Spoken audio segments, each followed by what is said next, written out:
kasih karunia dan damai sejahtera Allah Bapa kita dan anaknya Tuhan Yesus Kristus menyertai saudara.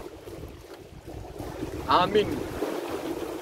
Shalom, saudara-saudari yang terkasih di dalam nama Tuhan Yesus Kristus. Senang bisa menyapa saudara di tempat saudara berada hari ini. Dalam dimensi yang berbeda, tetapi dalam dunia yang sama. Sebagai insan yang diciptakan untuk Tuhan, sebelum kita melakukan rangkaian aktivitas kita pada hari ini, marilah kita mengawalinya dengan mendengarkan firman Tuhan. Firman Tuhan untuk kita pada hari ini tertulis dalam Keluaran pasal 20 ayat yang ke-7. Demikian firman Tuhan.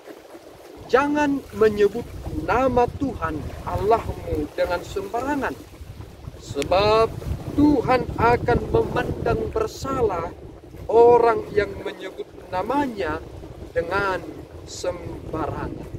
Demikian firman Tuhan. Saudara yang terkasih, terkadang ada kesan lucu ketika kita mengingat masa-masa lalu. Ketika seorang teman mengetahui nama orang tua kita, dan ketika kita sedang bermain, tiba-tiba dia tuliskan nama orang tua kita di tanah dan dia pijak. Kita begitu benci sekali dengan mereka. Ingin sekali kita memukul mereka. Bahkan dalam peristiwa itu ketika kita masih kecil, kita mengetahui konsep tentang harga diri dan nilai. Dan pengertian yang sederhana itu ingin mengajari kita sendiri yang memiliki orang tua tidak pernah sembarangan untuk menyebut nama orang tua kita. Tetapi ketika kita mengurus surat, sesuatu yang harus membutuhkan nama mereka, maka kita harus menuliskan itu.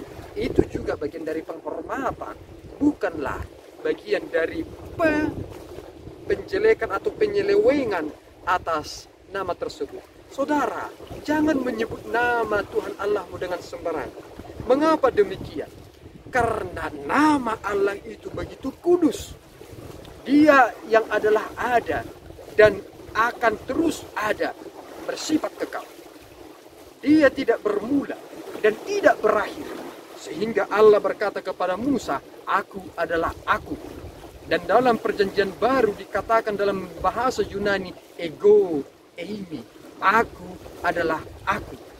Yang berarti adalah kemahakuasaan Allah itu melampaui dari segala yang ada di dunia ini. Nama Yesus Kristus adalah berada di atas seluruh nama yang ada di dunia ini. Dan nama Yesuslah yang berkuasa untuk menyelamatkan.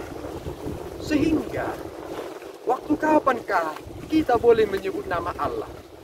Ketika saudara memuji Tuhan, maka panggillah namanya. Ketika kita sedang tersesat, maka nama Allah itu dipanggil. Mengapa demikian? Karena kita memahami nama Allah itulah kekuatan kita.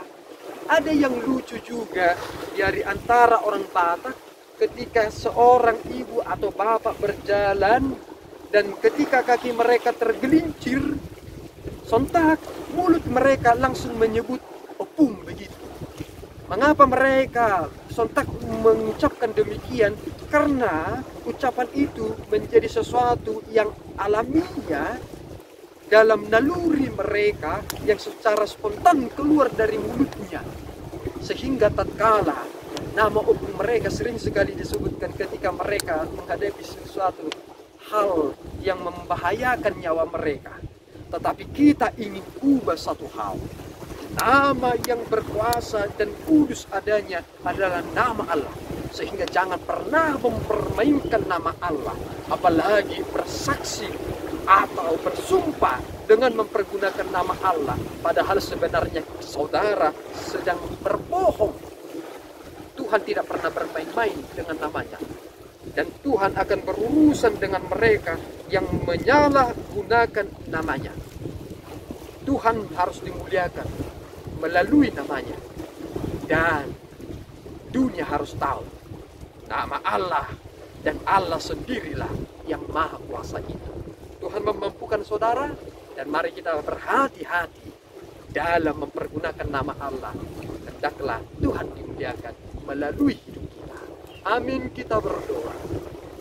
Ya Allah Tuhan kami bersyukur atas tuntunan-Mu dalam firman-Mu. Sering sekali kami Tuhan salah menggunakan nama-Mu, menyebutnya dengan sembarangan. Ampuni kami ya Tuhan, dan jadikan kami menjadi pribadi yang baru. Setelah kami mengetahui kebenaran firman-Mu, kami tidak lagi sembarangan mempergunakan nama-Mu. Tetapi ketika kami menyerukan nama-Mu ya Bapa, adalah untuk memuliakan nama-Mu. Ampunkan dosa kami Bapa. Dalam Kristus kami berdoa dan mengucap syukur. Anugerah Tuhan kita Yesus Kristus, kasih setia Allah Bapa, dan persekutuan Roh Kudus menyertai saudara. Amin. Tuhan Yesus memberkati.